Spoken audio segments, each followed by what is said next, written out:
L'alleanza è compatta. Ecco, l'unico punto che voglio fare è sul fatto che non accetto attacchi personali nei confronti dei miei consiglieri.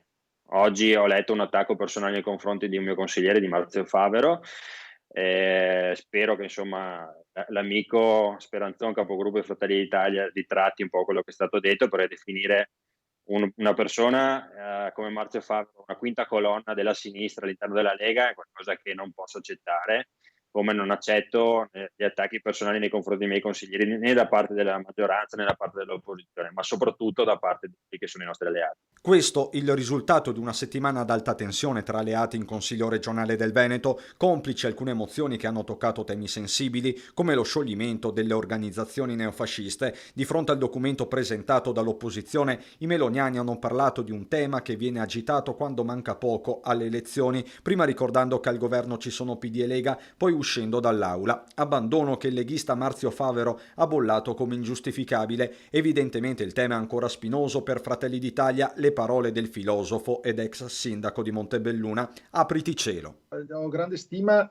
per l'uomo, dal punto di vista intellettuale riconosco che è una persona estremamente capace, mi è anche umanamente simpatico, dal punto di vista politico mi sembra davvero che delle volte sia più vicino al PD che al centrodestra, quindi questa è una mia constatazione, suffragata dal fatto che non a caso ha formato anche un intergruppo insieme al capogruppo Dem Possamai. L'istituzione dell'intergruppo è rivendicata dallo stesso Carroccio, che rilancia. Mi spiace vedere che all'interno di questo intergruppo l'unico gruppo che non ho rappresentato è proprio quello di Fratelli d'Italia, su un tema che riguarda l'autonomia. Quindi sinceramente io penso che Marzio Favero, essendo anche diciamo, un intellettuale che ha approfondito molto il tema autonomia e federalismo, ha fatto bene a fare questo intergruppo. Negli ultimi giorni fibrillazioni si sono registrate anche su una seconda mozione presentata da Fratelli d'Italia, quella sulla discriminazione vaccinale dei bambini a scuola, mentre un'altra sull'abolizione del Green Pass e sempre dei meloniani potrebbe non essere presentata ufficialmente per motivi di calendario, vista l'imminente fine delle restrizioni al 1 maggio. Sappiamo che ci sono delle sensibilità diverse ed è anche giusto